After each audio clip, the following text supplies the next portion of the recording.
Hey YouTube, welcome back to New Rock City. This is episode 5, and each week we bring you a new band and we interview them. Today we have Slackrr from the UK joining us. Hello everyone, thank you for joining. Hey Hello. guys, thanks for having us. Slackrr is from the UK. They have a new single coming out on March 5th.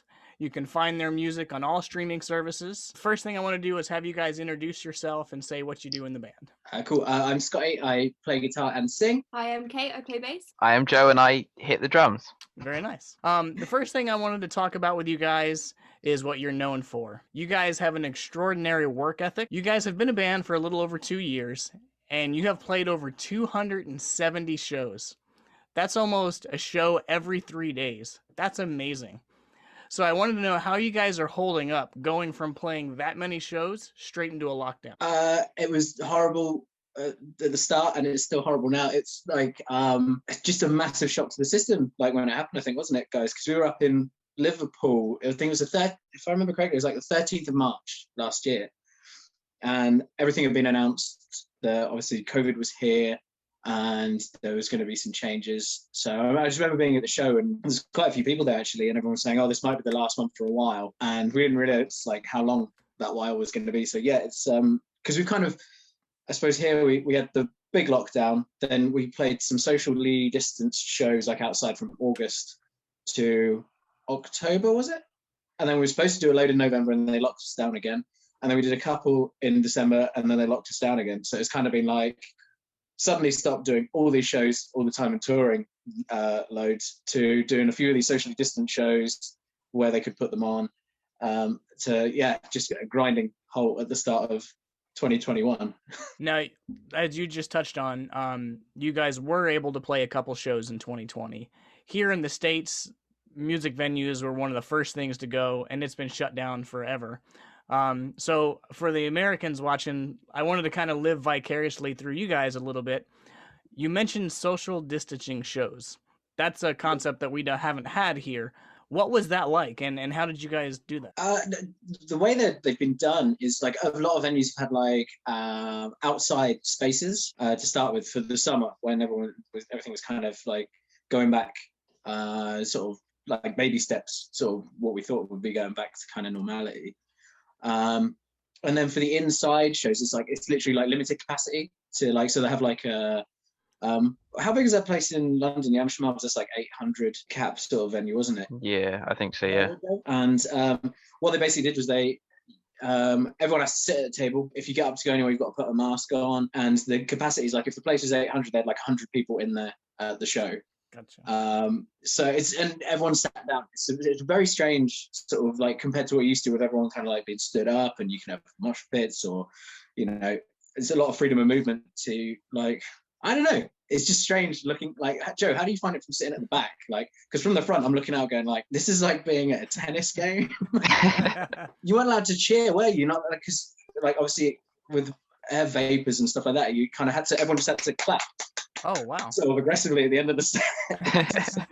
But what was it like from the back, Joe? I mean, normally I don't see much anyway because it's all dark out there. But you could literally see. Normally you see heads here, but instead you see heads here. And it's just their faces along the bottom, right at the bottom of the stage. It was very interesting, but yeah, not too different for me. At least you guys got to play some type of shows though. Like here, there's nothing. I don't know why they haven't implemented that here yet. Social distancing shows, because we've had nothing. We're like going through withdrawals. We need something. We don't even care at this point if it's socially distanced. Yeah, I think they like it was. I guess it was like the same here. Everyone really wanted live music back because we've got there's a good live music culture in the UK here. But I mean, I think it was one of the things that eased up the rules and the restrictions, and like all the shows we did, like everyone behaved themselves. Like the crew there were fantastic. Everything got disinfected down. Like they'd stop in between every act and allow for longer changeover times, and sort of distance space bands out, make sure all of the equipment was sprayed, cleaned over. You brought all of your own gear on. So it's like it took longer to run a show than it would normally. Yeah. I don't know. I think it was like when they eased up on the restrictions. To be honest, like a lot of it was when like the universities went back, because everyone was coming from like different areas, like into different universities, and then it just seems like everything started to shut down after that for us. Oh, because after that it spread again. yeah, and then Christmas they eased off again, and then they literally shut down everything from, I think it was it Boxing Day, guys? Yeah, because they Yeah. were going to have like five days of freedom of movement for everybody to go and see their relatives, and because they had a tiered system, and that was interesting because when they put London into, because we're about 70 miles away from London, so when they put London into tier 4, around, I think it was the 20th, wasn't it the 20th when we did that live stream? Yeah. And everyone was trying to jump on the trains and leave London for Christmas. And there's like, we were driving back because we could go and do this live stream at the Stakeout Studios in London because it's classed as work. So as we're driving back down the motorway, going back down south to where we are, you could see police like pulling, like they're doing number plate recognition checks, and if your number plate was from London, they were stopping people and sending them back into the city. Oh, Oh, way. wow. Because Wow. so it's like it's been great doing the socially distant shows, but there's definitely been like, I'd say external factors more than people at shows, because gig goers like tend to be fairly like, they want to go and see the live entertainment, so they're sticking to the rules. I'd say, but I mean that's our experience with it, I guess. Yeah, that's interesting because, like Lauren said here, they just said no to everything. And Yeah. last week, I had Josh from Burning Nickels on, and they're from Alberta, Canada, and they were saying one of the venues, because they also got to play a little bit of social distancing shows, and one of the venues, I believe he said, was in Calgary. They just had this giant plexiglass on stage around the, like, almost like they were in the middle of like a hockey game or something. So I thought that was pretty interesting. That's surreal. Wow, yeah. I mean, I mean, the stuff that they did here was like, it was either open air or everyone was sat at tables, and the tables were like the stage length, and you had like enough space that, you know, from, she can't sing with a mask on. It doesn't sound as good, apparently. So you got like, that's, you know, they were taking precautions. That plexiglass, that's got to be like Yeah. an interesting one. Surreal. We're talking about your touring schedule, and when I was researching that, there was a lot of similarities between your band and my favorite local band from New Jersey here called Can't Swim. Both Can't Swim and Slackrr started around the same time and have been known to like tour day after day. Did you get a chance to see them when they went to the UK and played at all? I know, I can't remember if the others did. I saw them just as I was starting Slackrr up.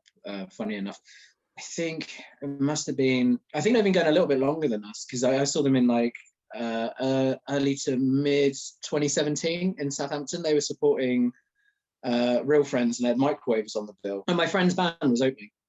So I went down just to see, because like I didn't really know much about Real Friends. I didn't know about any of the bands, and literally saw Can't Swim and went out and bought the album. Like, and I was already in the throes of starting Slackrr. I was just like, these guys kick ass. That's So awesome. and then so yeah, well, the others, like Joe and Kate will tell you, like I don't know if you've seen them live. I know they're big fans. Yeah, I mean, I didn't know them until I joined the band because you played them. So I was like, okay, no, these guys are awesome. So Watched one of your past interviews, and you guys have mentioned that Can't Swim was an inspiration to you, and I thought that was cool because they're the band that I've seen the most live. So I just wanted to bring that up and talk about The first album I picked that up, I was just like, I had that on non-stop in my car. Oh, nice. For months.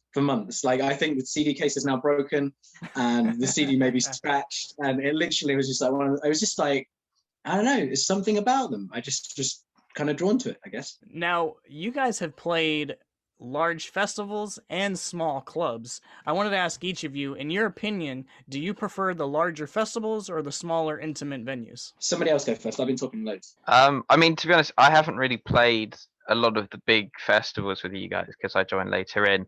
I guess for me, the smaller venues are probably are better because they're my only really real experience. But they seem like they'll be cool to do though, big festivals. Well, we were supposed to do like, because Joe joined, was it September of 2019? So festival season had just finished. And so we were lined up to be doing like the Isle of Wight Festival, Rebellion, and a few others that the sort of bigger ones in the UK we were sort of slated to do. And obviously they dropped off one by one. So Joe missed out on like the first festival season. Oh, that's too bad. I mean, for me, I don't know, there's like a nice intimacy of the smaller shows and stuff, and you tend to see like a lot of the same people, like who, or you know, they'll bring their friends, and the crowds kind of got bigger and bigger. But like the people who were there at the start, and the smaller venues still will come to the smaller venues because they like smaller venues. I mean, when we headlined on stage at the Isle of Wight Festival, that was mad because we released our first album on the same day, and there was people there like in our t-shirt. I didn't think anyone was going to watch us. I was like, we're up against like Noel Gallagher, who's still a big deal over here, and he's on the main stage. I was like, well, at least we get to play. And Kate went out on stage first with like a little walk-on thing. We're like, yeah, we'll try and look as professional as possible. So Kate does a walk out. The drummer at the time, he did the walk out, and then I walked out but didn't look at the crowd, just picked up my guitar so you could turn away and turn the face. And so I turned my head and looked over and expecting there to be nobody, because like I've just got a sea, and there's like a sea of people in t-shirts. So I was like, shit. Oh, nice. Like that was, yeah, I don't know. I guess I like the space on the stages of the bigger shows because I can run around more. But like the sweaty, smaller shows, like there's something about them. There's like I don't know, Kate, what do you think? Yeah, kind of the same thing. I was gonna say for the like smaller, more intimate ones. I think just because of the chaos that comes with like trying to fit that many people into like a venue, and it's like just so much fun. Oh, Don't get me wrong, we're happy to play the bigger shows. We love that. That's always nice. But like, you know, I guess it's like not a nostalgia thing, but it's like you start off in the smaller clubs, so like you've always kind of got like fond memory when you go back to it, and then it's almost like overwhelming when you're like, I'm out of place at this massive festival. Like, should I really be here? Now, for each of you, what is your favorite song to play live? I'd probably say at the minute Breathe. Like Breathe was a track we released in January, I think, wasn't it? Like a year now? Yeah. But yeah, that one, I think like the reaction to it after we released the music video and stuff was really, really good fun to play live. Our new single, Playing with Fire, out March 5th. Best song to play. I seriously, I don't know. I'll go with that because it is quite fun to play anyway. I mean, I always find this really hard because I wrote them all. So I'm like, it's like, I pick a favorite child. I like off of the first album. I don't know. I still really enjoy playing Lights On. I don't know. Yeah. Nerve, I have like an on and off love-hate relationship with, to be honest, which is a funny one. But there's been some funny instances that like shows with that where I explain what the song is about, and it's like, where were we, Gloucester or something? And everyone, it was a social distance gig. Everyone sat down and I said, this song is about that friend who fucks you over, and then comes back around and thinks it's okay and everything's still cool. And it's just like, you got a lot of nerve doing that. And like everyone on opposite tables, nobody knew each other, was just pointing at people on opposite tables, which made me love the song again. I really like Reflections, actually. I enjoy playing Reflections a lot. A lot of the new stuff I'm enjoying. I think it's because we haven't had a chance to do it as much. I think it depends on the show. Like some shows I'm like, I can't wait to play this song. And sometimes I'm just like, played this song so many times.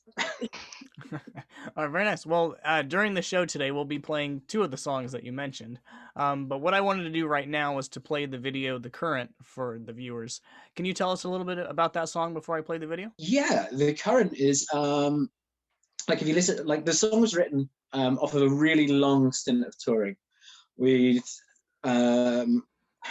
Joe just joined, I said just joined.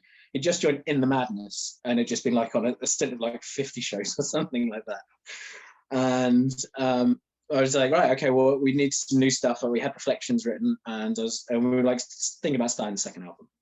And I was just like, right, I got The Current. And I was just like, God, I need some lyrics because you've written the whole. I'd write the music first and then do the lyrics and stuff afterwards. And I was like, I'm just going to write about how I'm feeling at this point.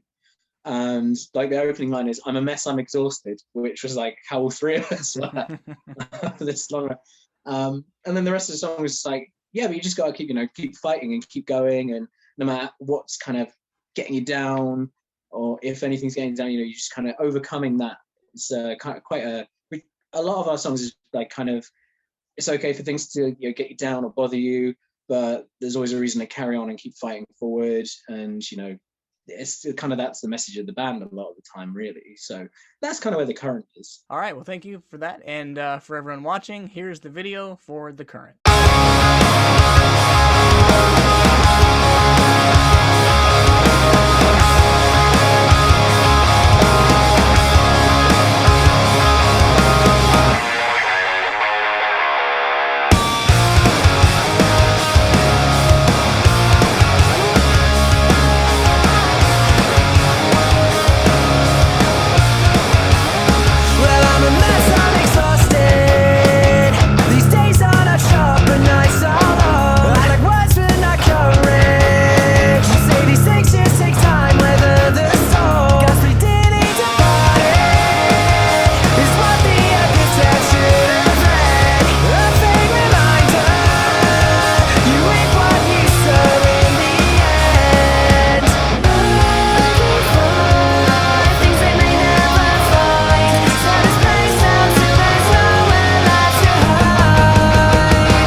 welcome back.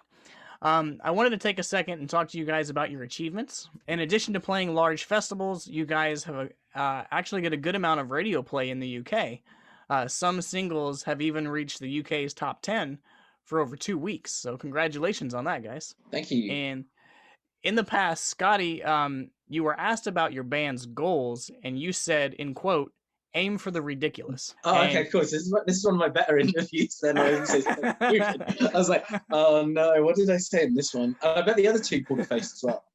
And you guys actually have been able to accomplish many things in a short time. So I wanted to ask each of you, what are some of your accomplishments that you were able to do that you're most proud of? And what are some of the goals that you still have as a band? Yeah, like the whole aim for the ridiculous thing is like, I can't remember, I've said that in a couple of interviews, I think.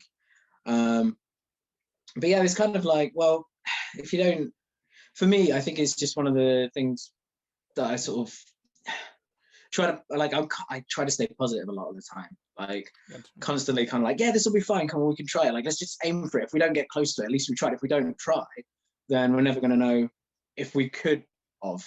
And I just don't, selling yourself short. I've seen a lot of friends kind of do it, and I'm just like, you've got so much more potential, like you can do this sort of thing. So yeah, aim for the ridiculous. It's like you kind of like the blueprint, or the plan for the band. Like in terms of like the crazy stuff that happened, I mean, I didn't think that it started out in my bedroom. It started out in this room that I'm currently sat in, just writing some songs. And when the first one got played on like BBC Radio over here, I was just like, whoa. I just submitted it just for fun. I was just like, no one's gonna pick this up. It's a punk band, like as if that's mainstream radio playable anymore. And it just kind of snowballed. So like the stuff that happened off the back of that, I always wanted the band to tour. So when we got all of these options and cool things come through to do, we just grabbed every opportunity that came our way. Nice. So like Isle of Wight Festival was a huge one. Like we had Rebellion like slated for last year as well, which was the one that we're looking forward to. But I think we were supposed to be going to Europe as well. So I mean that was another goal, but we've got Brexit over here now. So yeah. Depending on what you know about that, it's not been fun and not what any of the younger generation really voted for, I don't think, or were allowed to at the time.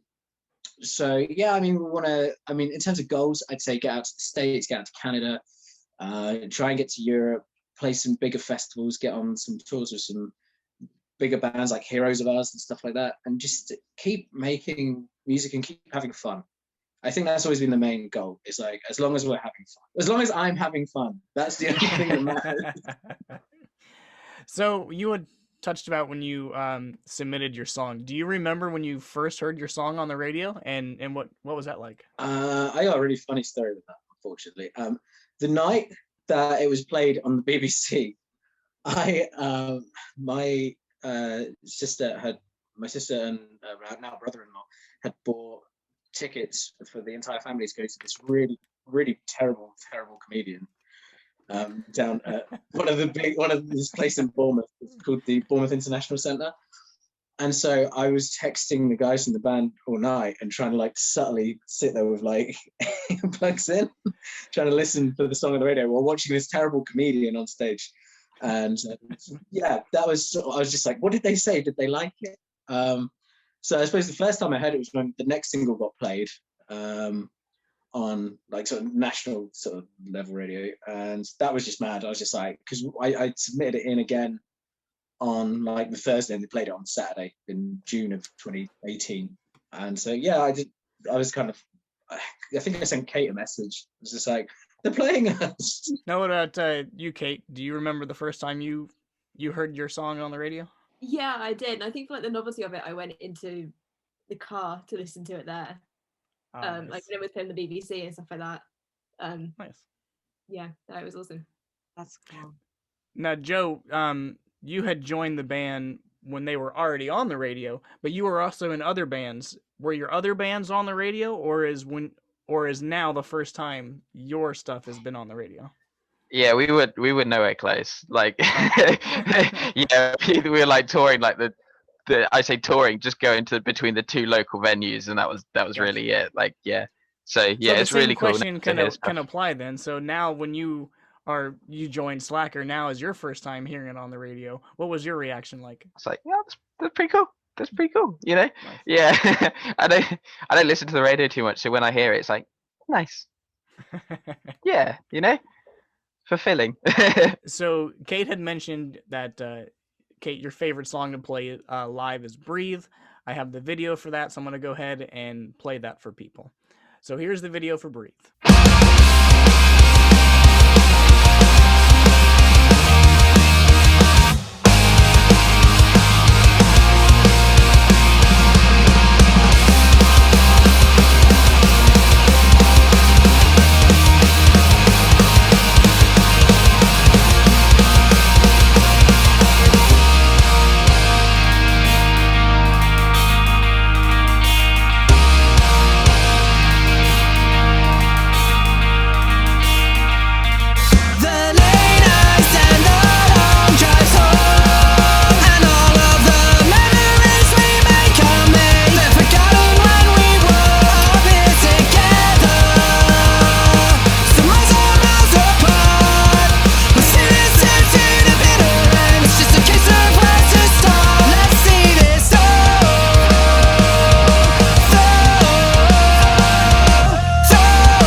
Just one look from you could take my breath away. And for what it's worth, it's just a modern cliche. Just one look from you could take my breath away. And for what it's worth, it's just a modern cliche. Just one look from you could take my breath away. And for what it's worth, it's just a modern cliche. Just one look from you. Just one look from you. Just one look from you can take my breath away. And for what it's worth, it's just a modern cliche.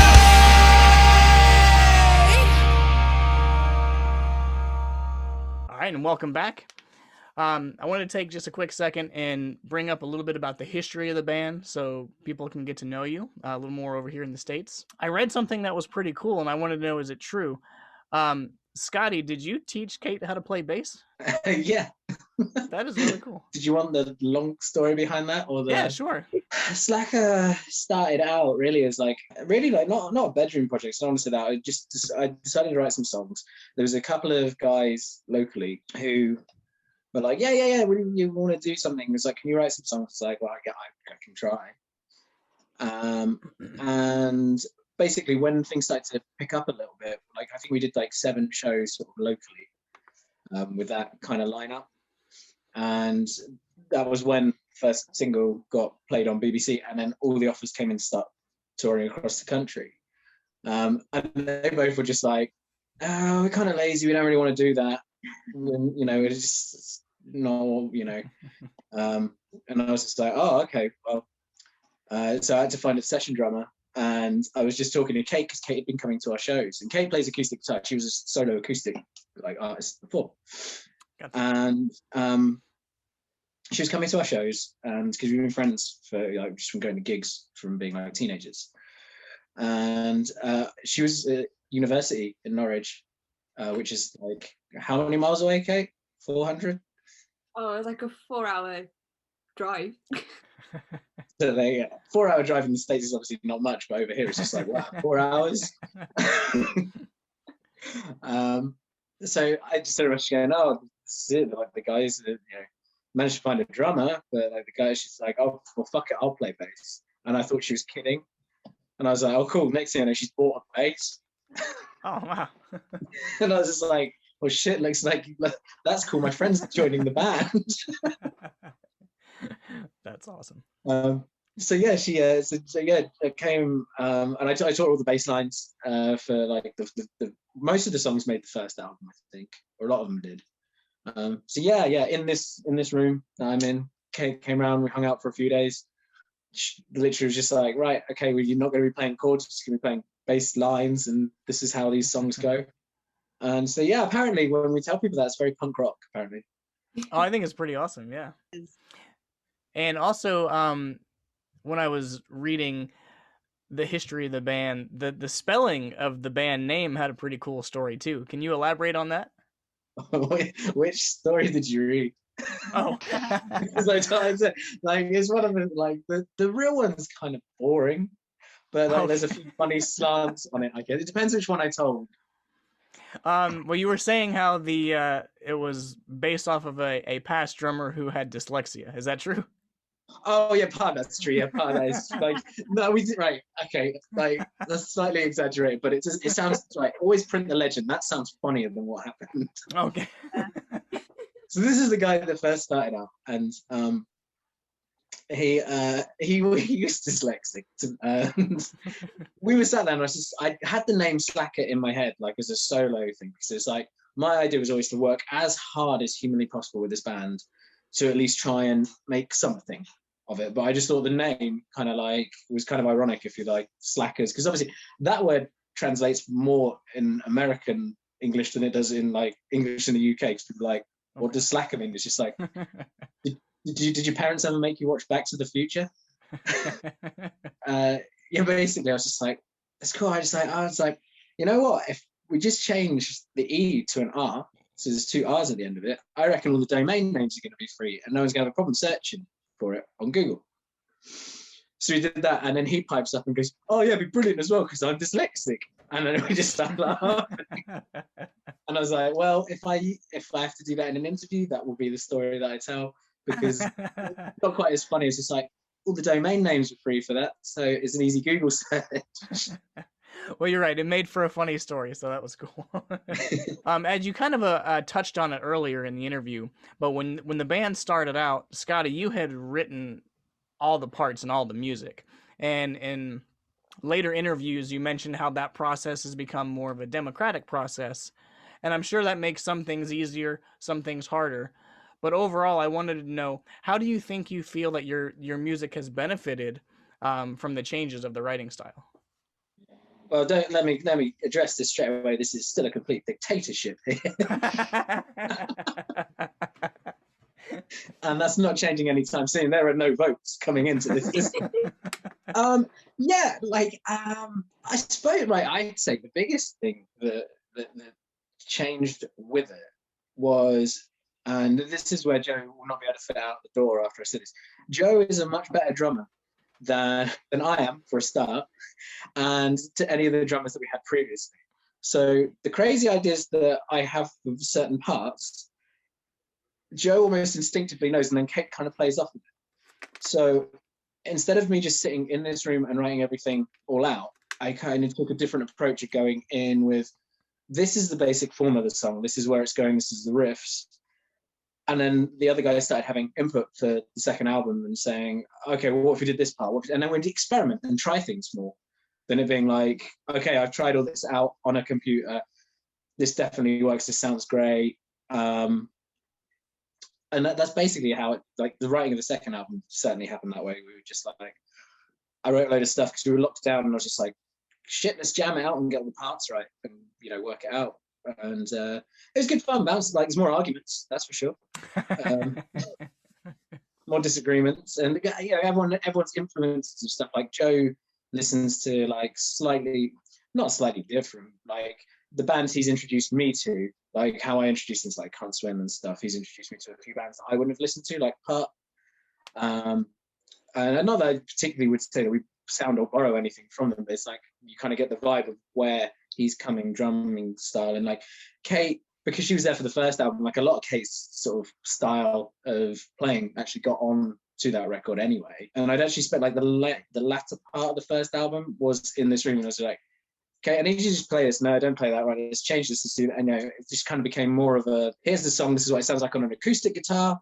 This is how it actually sounds as a song. So what we're kind of adding to it is the live instrumentation, I guess would be the best way to describe it. But no, actually that was good, because it actually segued quite nice into my next question. So you kind of touched on it. But my next question was, as a band, you guys have a wide range of musical influences. For example, Scotty, you have mentioned in the past that you like things like 80s pop. And Joe had mentioned previously that he likes things like sea shanty music, it was mentioned.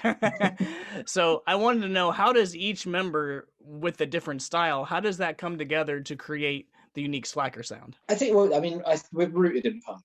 Like that's the thing. Like a lot of the bands, I'd say, I mean, guys, step in if I'm, you know, misrepresenting any of your thoughts of it. Like we essentially agree on a lot of the same bands. I'd personally say like the Slackrr sound comes from the fact that there's three of us. So I tend to play, instead of just power chords, which you find with a lot of punk bands, because of the influences of like, you know, it's like I like jazz as well and like chord extensions and stuff. I'll tend to play like big chords with like two guitar parts, because there's only three of us, so we've got to try and make a bigger sound somehow. So that, from the guitar perspective, it's like I'm playing like big chords as well as holding down a power chord with some extra chord extensions in there. I don't know, Joe, what do you think contributes to it, apart from my mad insanity of like, this will work? I don't know. I would like it to be known, by the way, with the sea shanties thing, I liked it before it was famous on TikTok. So, you know, I was the pioneer. So that was before the Netflix movie, right? Yeah. I can confirm that we were driving around, I can't remember where it was to, and it was just like, check this out, guys. I was like, you've been listening to sea shanties? Cool. I'm just saying, they're pirate barbershop quartets. What's not to like? The 80s pop sort of like, because there's a lot of chord extensions to that, I suppose, melodies and stuff like that. So like, we like a lot of hardcore punk as well.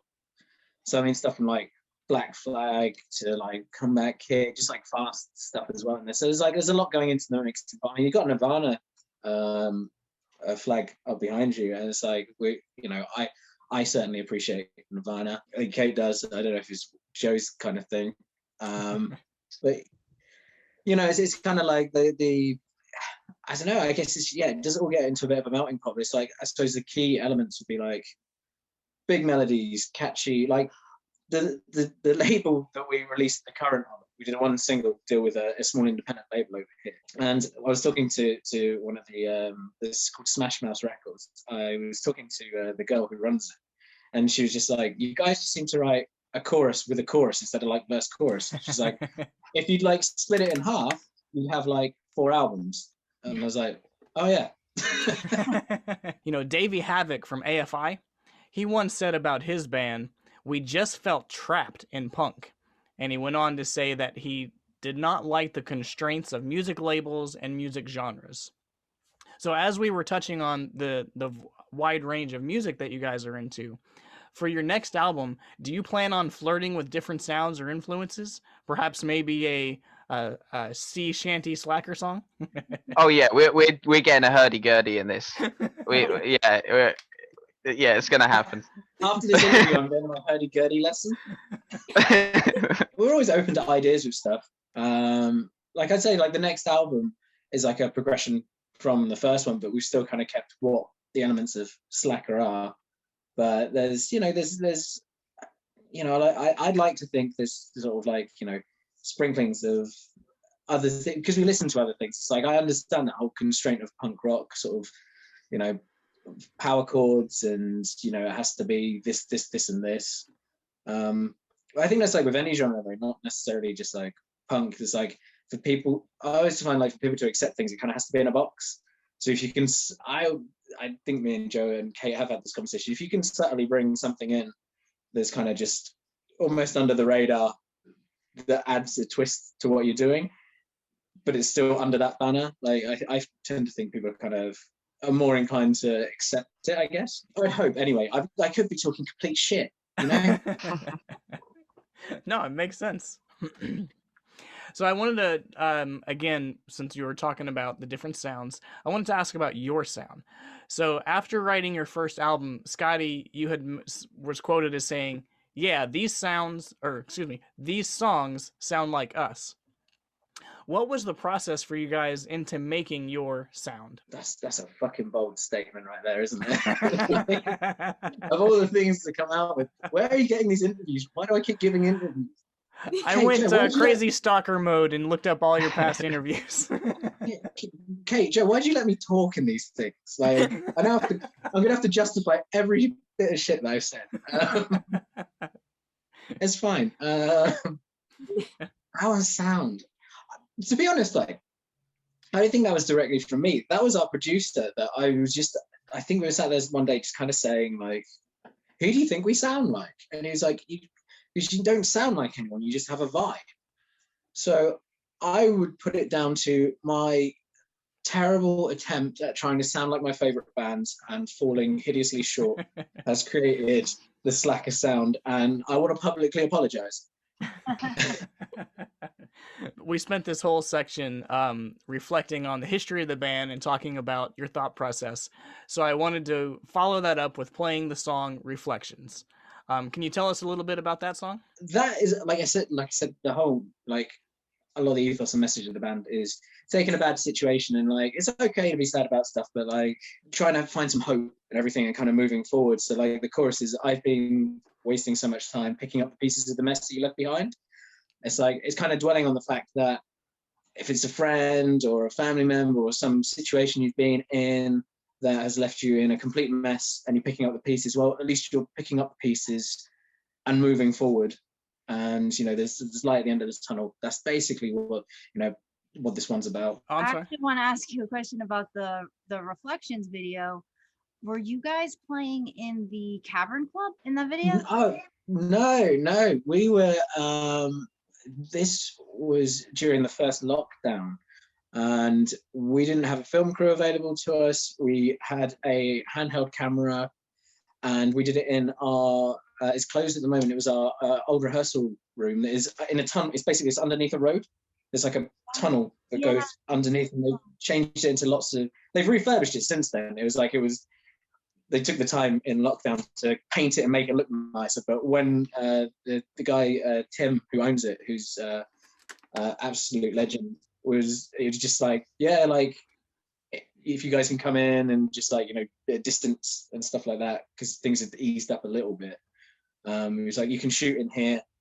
And that's why it looks, but yeah, I get why it kind of does look like Cavern Club, actually.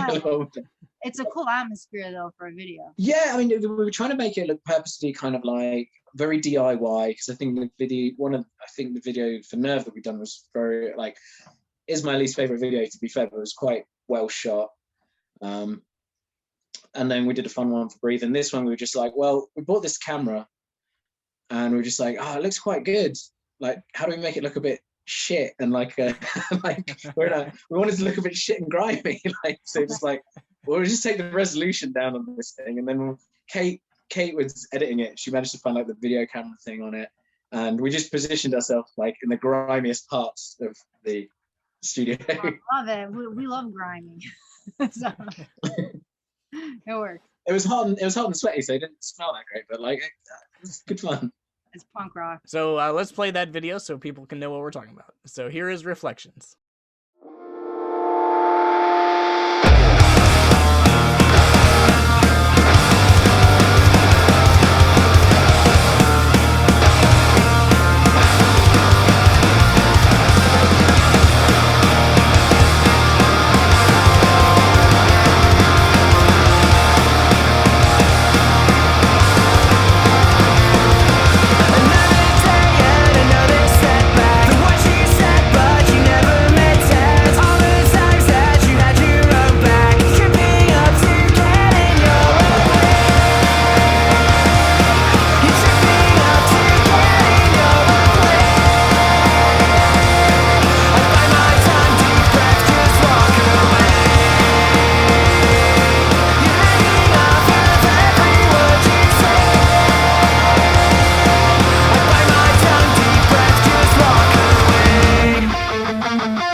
And welcome back to the show. The last part of the show, I really like to open it up to you guys, and I just like to ask, is there anything that each of you would like to say to your fans? I would 100% like to say thank you so much for everything today, all the support, all of the well wishes, for sticking by us through like the whole of this pandemic, and like it's been a tough time. And like anyone who has reached out, because I mean, we tried to talk to any of our fans that get in touch, replying the comments, or if they personally sent us messages. Anyone that said, like, the strangest one, I say the strangest one, like, it's kind of heartwarming. I say it's like people who've sent me messages saying, this song has really got me through this tough time. And I'm really glad, because like writing those songs certainly got me through this like tough time, and any tough time that I've been through. So just thank you so much for anything and everything. Anyone who's turned up to a show, bought merch, supported us in any way, hung out.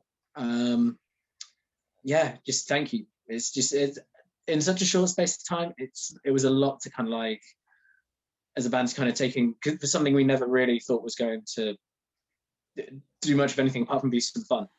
And it just happened to be fun that everyone else kind of wanted to join in on, which is like, I don't think you could ask for more. So just thank you for letting us be able to be a band. Joe, Kate, anything you want to say to your fans? Pretty much the same thing. But yeah, 2020 has been hard for everyone. And I think the support we've had from fans, everyone like that's just been like incredible. Same, pretty much. But also pre-save our new single, Play with Fire, March 5th.